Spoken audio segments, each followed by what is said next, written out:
So in today's tech tip, I'll be showing you how you can remove someone as an admin in a WhatsApp group. So let's say you have one of the group participants with administrative rights or as an admin, and they're doing things you don't like and you want to strip them off their admin role as in the group. So what you can do is open the group. On the group info page, you want to scroll down and you should see the list of participants. You can see all the admins because they're going to have this little admin tag on the right hand side of their name.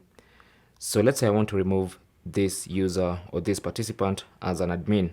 So simply tap on their name and then select dismiss as admin.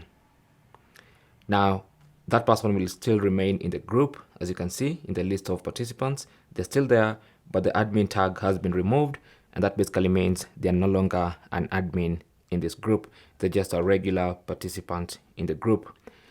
And that's basically how to strip someone of admin rights, or how to remove someone as an admin in a WhatsApp group. Thanks for watching. Leave your comments and questions down below, and good luck.